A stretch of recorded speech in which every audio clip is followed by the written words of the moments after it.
당신은 그리스도의 청지기입니다. 아멘. 오늘 말씀의 제목은 그리스도를 본받는 청지기, 그리스도를 본받는 청지기라는 제목을 하는 말씀 선포하겠습니다. 가끔 우리 인생의 원초적인 근본적인 질문을 할 때가 있습니다.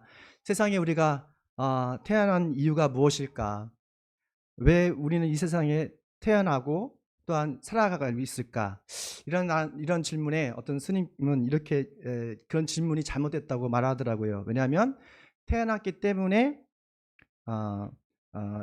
세상에서 어떻게 살아야 하는가에 대한 질문을 해야지 왜 내가 세상에 태어났냐라는 질문을 하는 것은 좀 어리석은 것이다 이렇게 말을 하더라고요. 그런데 우리 창조주 하나님을 믿는 사람들은 이 질문이 그렇게 어렵지가 않습니다.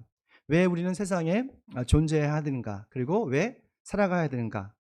너무 간단하죠. 우리는 창조주 하나님의 영광을 위해서 존재합니다. 피조물이 내가 창조주 하나님의 영광을 위해서 존재하는 것이지 하나님이 나의 영광을 위해서 존재하는 것이 아닙니다. 그런데 대부분의 사람들이 하나님이 나의 영광을 위해 존재한다고 생각하죠. 그것은 상당한 교만이죠.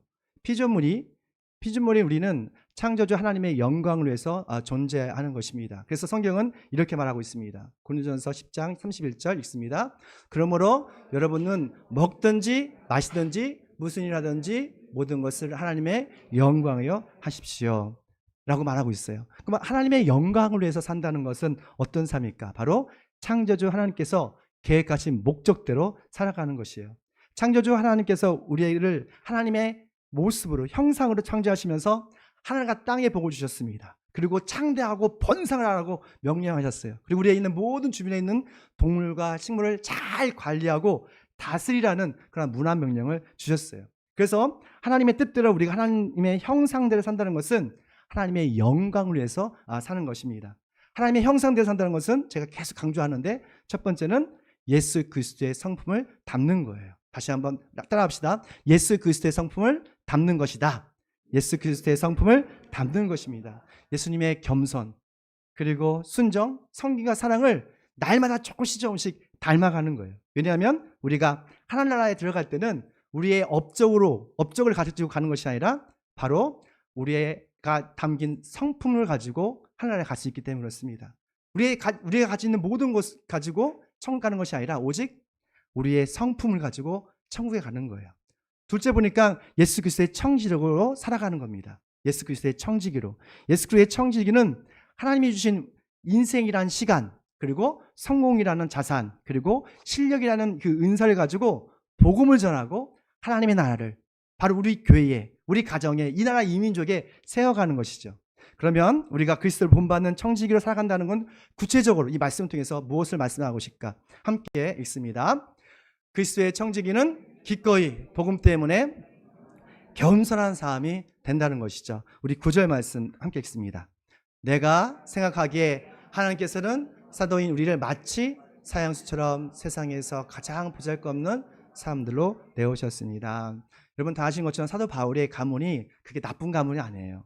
아주 집안이 넉넉했습니다. 그의 아버지는 다소에서 큰 사업가로서 승승장구했었고 사도 바울은 유대인임에도 불구하고 로마 시민권이 있었습니다. 그리고 그의 여동생과 함께 예루살렘에 유학을 만큼 아주 부유한 집안의 사람이었죠.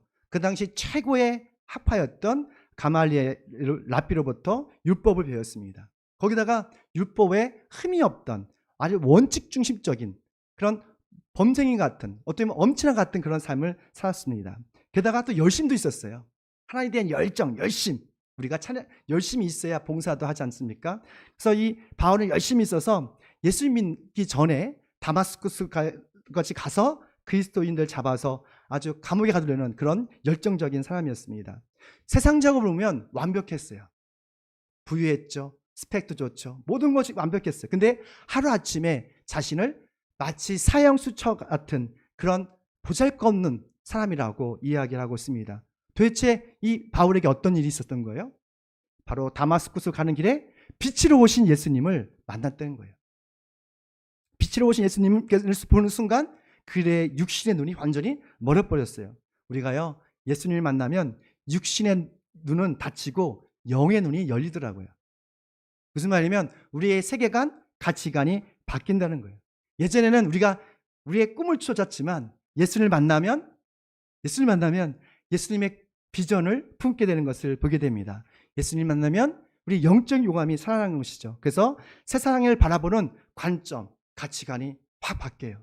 여튼 바울이 눈이 멀어지자 주님께서 아나니아라는 제자를 보내서 그의 눈을 뜨게 합니다. 그 후로 사도 바울은 육신의 눈이 아니라 영적 눈으로 세상을 바라보게 되고 복음을 위해서 겸손한 그리스도의 청지기가 됐던 것이죠. 그리스도의 청지기는 복음을 위해서 기꺼이 자신의 지식, 실력, 또 겸손하게 사용할 줄 아는 사람들입니다. 우리 10절 말씀 있습니다. 우리는 그리스도 때문에 어리석은 사람이 되었지만 여러분은 그리스도 안에서 지혜 있는 사람이 되었습니다. 우리는 약하나 여러분 강합니다. 여러분 영광을 누리고 있으나 우리는 천대를 배웁니다. 사실 사도 바울이 누구보다도 많이 배웠고 똑똑하고 아주 스마트한 그런 지식인이었습니다. 근데 고린도 교인을 위해서 복음을 전하기 위해서 바보가 되는 거예요. 좀 어리석어지는 거예요. 그들을 양육하기 위해서. 바울은 예수의 복음을 위해서 기꺼이 겸손한 사람이 되었던 것이죠. 제가 요즘 개인적으로 생각해 보면 저희 신앙에 많은 좋은 영향을 끼쳤던 권사님들이 참 계십니다. 저에게는 참 여자 권사님들이 참 좋은 분이 많이 계셨어요. 그 세 분 있었는데 그 중에 한 분을 좀 소개시켜 드리고 싶습니다. 이분들 보면 다 고인이 되셨어요.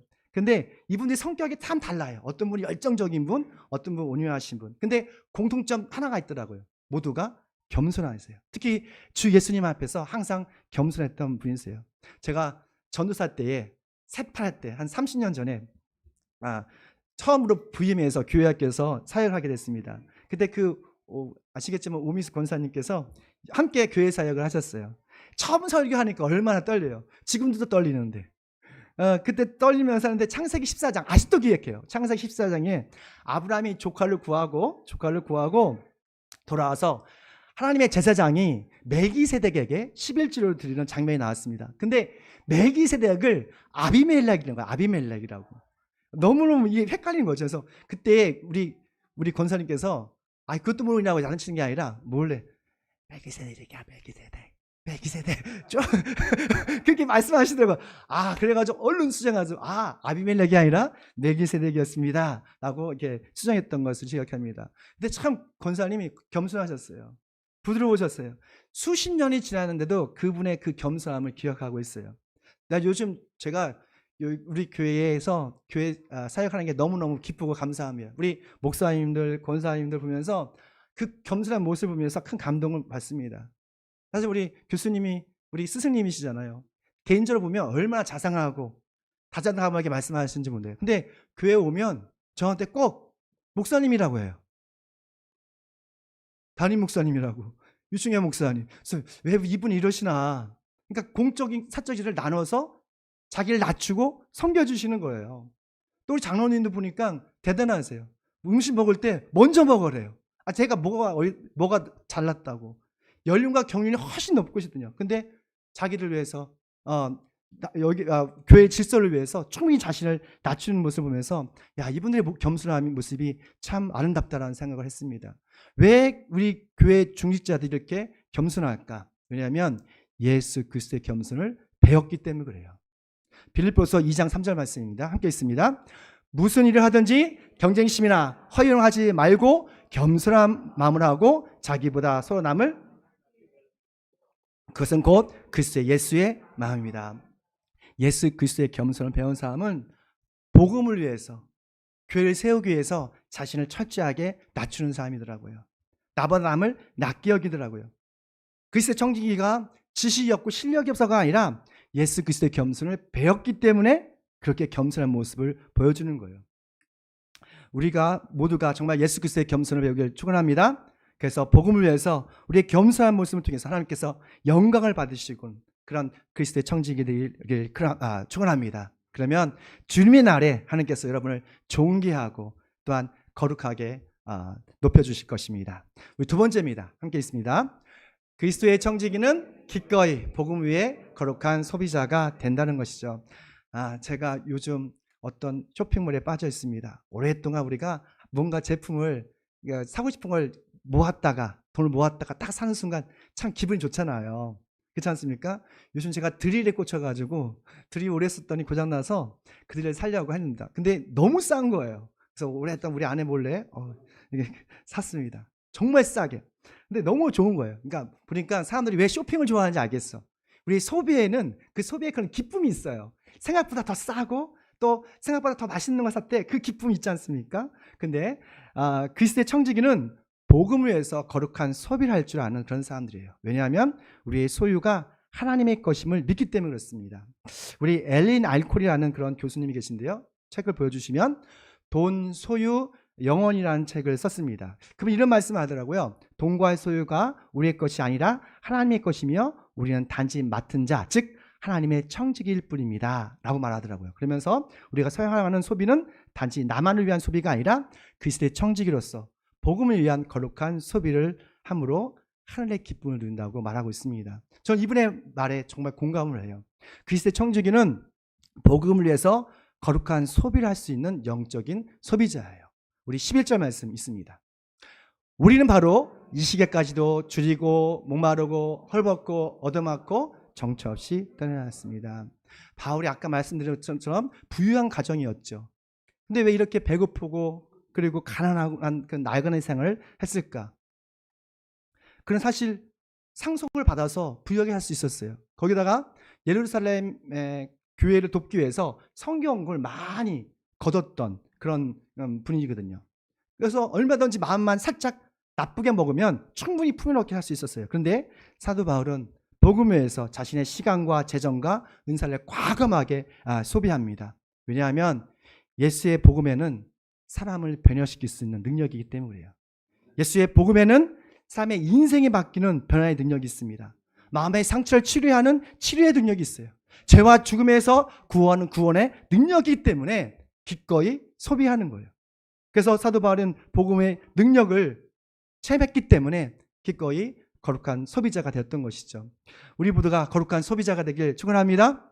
복음을 위해서 우리의 시간, 우리의 재정, 은사를 좀 소비할 수 있는, 절제하면서 소비할 수 있는 그런 거룩한 소비자가 되었으면 좋겠어요. 제가 아는 어느 성도님은 공감 능력과 그리고 상담 능력이 뛰어나신 분이 계십니다. 그런 분은 참 몸이 약하세요.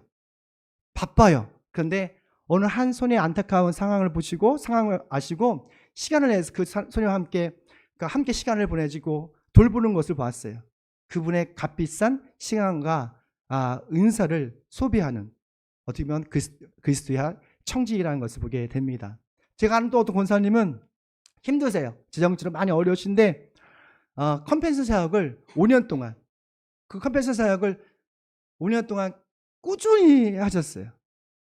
그분도 값비싼 이 재정을 통해서 소비하는 거룩한 소비자인 것이죠. 왜 우리는 우리의 시간과 재정과 은사를 복음을 위해서 소비해야죠? 왜냐하면 예수님이 먼저 우리를 위해서 자신의 전부를 소비하셨기 때문에 그렇습니다. 마태복음 28장 28절입니다. 읽습니다. 인자는 섬김을 받으러 온 것이 아니라 섬기러 왔으며 많은 사람을 위하여 자기 목숨을 몸값으로 치러왔다. 그러니까 예수님의 오신 목적이 있죠. 그러니까 섬김을 받은 것이 아니라 도리어 자신의 생명을 다 내어줌을 통해서, 소비함을 통해서 우리의 마음에 복음의 씨앗을 뿌려주기 위해서 오셨다는 거예요. 그 복음의 씨앗이 우리 마음에 뿌려지면 그 복음의 생명력이 우리 인생을 바꾸고 새롭게 하고 영원한 생명을 이루는 복음의 복을 누리게 하는 것이죠. 그래서 그리스도의 청지기는 복음의 복에 동참하기 위해서 기꺼이 거룩한 소비를 하는 것입니다. 우리 교회에서 행사는 많지 않지만 여름에는 영어 캠프가 있고 가을에는 그 선교 바제회가 있잖아요. 이거 보면 세상의 기준을 보면 너무 사치스러운 거예요. 이게 말도 안 되는, 경제적으로 보면 말도 안 되는 손해보는 장사예요. 그렇지 않습니까? 특히 지난해 선교 바제회 때 많은 고급 인력들이 오셔가지고 아침부터 오후 5시까지 땀 삐질삐질 흘리시면서 고생하셨어요. 음식도 만들고 핸드메이드로 해서 제품도 만들고 값비싼 의료 다 갖다 놓고 팔기도 하고, 그때 한 150명 정도가 오셔서 아주 그 선교 바제를 통해서 아주 맛있는 음식도 먹고 감사하고 또 좋은 의료를 기쁜 마음으로 살아가는 것을 보았습니다. 이런 선교 바제회나 어떤 영어 캠프, 세상을 생각하면 손해보는 장사입니다. 그렇지만 이 더불어 선교 바제를 통해서 주님의 몸된 교회가 홍보되어지고 어떤 주변에 있는 많은 사람들이 유익을 얻는다면 하나님께서 가장 기뻐하시는 것이죠. 이것이 바로 그리스도의 거룩한 소비예요. 그리스도의 청지기에 이런 삶을 사는 것이죠. 거기다가 우리가 그의 300만 원이라는 많은 헌금하는 모금을 했잖아요. 그때 또 성경으로 쓰고, 우리 교회 입장에서는 많은 경제적인 손해이지만 하나님 보기에는 거룩한 낭비였던 것이죠. 거룩한 낭비는 하나님 마음에 영원히 흔적으로 남는 거룩한 타투가 됩니다. 그리스도의 청지기로서 그냥 거룩한 소비자가 되길 축원합니다. 그래서 영원히 예수 그리스도의 마음에 새겨주는 거룩한 타투가 되길 소망합니다. 예수님께서 베다니에 있는 어떤 시몬의 집에 식사하러 가셨습니다. 그때 나사로의 여동생이었던 마리아가 1년 영봉이 되는 향유를 예수님의 몸에 붓고 머리에 붓고 그녀의 머리카락으로 눈물로 발에 닦아주시죠. 근데 그 광경을 보는 옆에 있던 가룟 유다가 야단을 칩니다. 아니 그렇게 비싼 거 가지고 왜 그런 짓 하냐고. 이거 팔아서 가난한 사람에게 주면 되지 않겠냐고. 참 가룟 유다가 똑똑해요. 어떤 말을 할 때 자신의 정당성을 딱 얘기하는 거예요. 가난한 사람들. 그래. 모두 공감하지 않습니까? 그래서 가룟 유다는 사실 복음의 사역보다는 구제 사역을 위해서 자신의 의를 드러나고 자신의 그 말에 대한 정당성을 딱 끌어놓고 그 돈을 갖고 싶었던 것이죠. 대부분의 세상 사람들은 복음 사역에 쓰는 시간, 재정, 그리고 은사를 낭비라고 생각합니다. 주일 아침에 예배를 모셔서 찬양하고 헌금하고 또한 있는 이 모든 것들이 정말 어처구니 없는 낭비라고 생각해요. 그런데 예수님 보시기에 그것은 단순한 낭비가 아니라 거룩한 소비라고 말하고 있어요. 왜냐하면 마리아는 유일하게 예수님의 죽음과 부활을 예배하는 거룩한 소비를 했기 때문에 그렇습니다. 그래서 예수님은 마리아에게 그는 내게 정말 아름다운 일을 했다고 칭찬해 주십니다. 마태복음 26장 10절 말씀 우리 함께 있습니다. 그는 내게 아름다운 일을 하였다. 이 여자는 내 몸에 향유를 부는 것은 내 장례를 치르려고 한 것이다. 이런 말씀을 하신 적이 거의 없는 것 같아요. 복음서를 다 읽어보니까 그는 내게 아름다운 일을 했다. 이런 주님 앞에서 우리의 모든 일들이 거룩한 소비들이 정말 아름다운 일이 될 걸 믿습니다. 예수님 우리가 세상에서 성공하고 출세한 것을 마음에 새기는 것이 아니라 복음을 위해서 헌신하는 우리 사소한 기소비조차도 예수님 마음에 타투를 새기고 영원히 간직하십니다. 마태복음 26장 13절 말씀 온 세상 어디에서든지 이 복음 되는 곳에는 이 여자가 한 일도 전파돼서 그를 기억하게 될 것이다. 아멘. 예수님의 복음 위해서 소비한 우리의 시간들, 우리의 재정들, 은사도 향유 옥합을 들었던 마리아처럼 예수님 마음과 또 하늘나라에 영원히 기억될 걸 믿습니다. 마지막입니다. 우리 함께 읽을게요. 그리스도의 청지기는 기꺼이 복음의 열매를 위해 인내하는 것입니다. 우리 옛말에 무엇이든지 뿌린데도 거둔다는 말씀이 있습니다. 우리가 육신의 씨앗을 뿌리면 썩어질 육신의 열매를 얻고 복음의 씨앗을 뿌리면 영원한 복음의 열매를 얻는 거예요. 예수님께서 자신을 미랄이라고 이게 소개하시더라고요.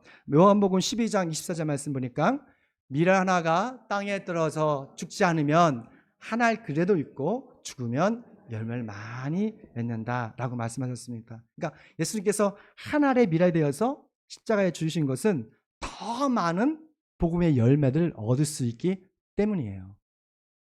그런데 그 한 알의 미랄이 많은 미랄이 되기 위해서는 썩어지는 시간, 썩어지는 인내의 시간이 필요해요. 복음의 열매도 그렇습니다. 복음 안에는 생명의 DNA가 있어요. 생명의 DNA가 전달되기 위해서는 반드시 누군가는 밑거름이 되어야 되는 거예요. 사도 바울은 그 복음의 열매를 얻기 위해서 기꺼이 해산의 고통을 참아냅니다. 우리 12절 말씀이죠. 있습니다. 그리스도 안에서 여러분에게는 1만 스승이 있을지라도 아버지는 6이 있을 수 없습니다.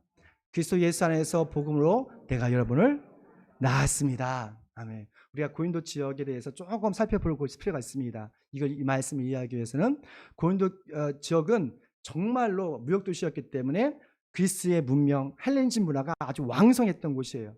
그곳에는 많은 교육가, 철학자, 똑똑한 사람들은 다 모여 살았어요. 그래서 고린도 교인들은 스토아 철학, 뭐 에피쿠로스 학파 이런 지식과 교양이 출중했던 사람입니다. 그래서 그들은 이 복음도 그렇게 생각했던 거예요. 복음도 예수님의 복음도 그냥 여러 가지 지식, 교양 이 정도, 철학적인 상상력 이 정도라고 생각했던 것이죠. 근데 사도 바울은 고린도 교인들에게 복음을 심어주기 위해서 해산하는 고통을 낳았다고 합니다. 그러니까 내가 너희들을 복음으로 낳았다. 그러니까 복음은 지식적인 전달로 되는 것이 아니라 우리의 많은 눈물의 기도와 헌신을 통해서, 희생을 통해서 되어진다는 것이죠. 사도 바울이 그런 말할 수 없는 그런 무시를 당하고 많은 어려움을 당했지만 끝까지 인내함을 통해서 고린도 교인들은 하나님의 청지기가 되는 아름다운 교회가 되었던 것이죠. 우리가 예수님을 믿고 또한 그 길을 갈 수 있었던 것은 누군가의 큰 희생이 있었고 누군가의 눈물의 기도가 있었던 거예요. 사실 우리 집안은 불교 집안이에요. 여러분 다 아시지 않습니까? 젊었을 때 우리 부모님께 목탁을 사다 준 그런 못된 아들이었습니다. 근데 한 분이 계셨어요. 외숙모였어요. 외숙모가 60대 초반에 돌아가셨는데 그분이 절을 가면 매일 뽀뽀해 주세요. 제가 지금도 검지만 그 어릴 때도 얼굴이 시커맸어요. 뭐 이렇게 예쁘다고 가면 매일 뽀뽀하죠. 여기 막. 근데 그분이 예수님을 정말 잘 믿었던 분이에요. 아마도 갈 때마다 저를 껴안아 주시면서 뽀뽀해 주시면서 기도해 주셨던 것이죠. 그 기도의 씨앗이 뿌려지고 그분이 돌아가신 후에 그리고 10년 정도 후에 제가 예수 믿게 되고 우리 가정이 점점 예수 믿게 되었습니다. 거저 얻어지는 게 없더라고요. 특히 복음에서는 해산의 고통을 참아내는 그런 인내가 필요한 거예요. 우리 자식들이 참 예수를 믿지 않는 경우가 참 많습니다. 교회에 오는 것도 어려워하는 분도 있어요. 여러분 해산의 고통이 필요해요. 우리가 육신으로 나는 그런 해산의 고통도 필요하지만 영적으로 마음으로 애절한 눈물이 마음의 눈물이 흐르는 그런 고통이 있을 때 그런 참아내는 인내가 있을 때 우리 자녀들이 변화될 걸 믿습니다. 우리 사도 바울처럼 정말 복음의 열매를 위해서 해산의 고통을 참고 포기하지 않고 인내하는 그리스도의 청지기가 되시길 축원합니다. 우리 마지막 말씀 읽고 마치겠습니다. 데살로니가전서 2장 19절입니다. 우리 주 예수 그리스도 오실 때에 그분 앞에서 우리의 희망이나 기쁨이나 자랑할 멸관이 무엇입니까? 그것은 여러분이 아닙니까? 아멘. 여러분이 저의 복음의 열매이고 복음의 기쁨이고 멸류관 걸 믿습니다. 함께 기도하겠습니다. 우리 삶의 주인 되신 창조주 하나님을 찬양합니다. 우리가 소유한 모든 것이 하나님의 것임을 믿음으로 고백하길 원합니다. 주님, 우리가 그리스도의 본받는 청지기가 되게 도와주시옵소서. 그리스도의 청지기로서 복음을 위하여 겸손한 삶의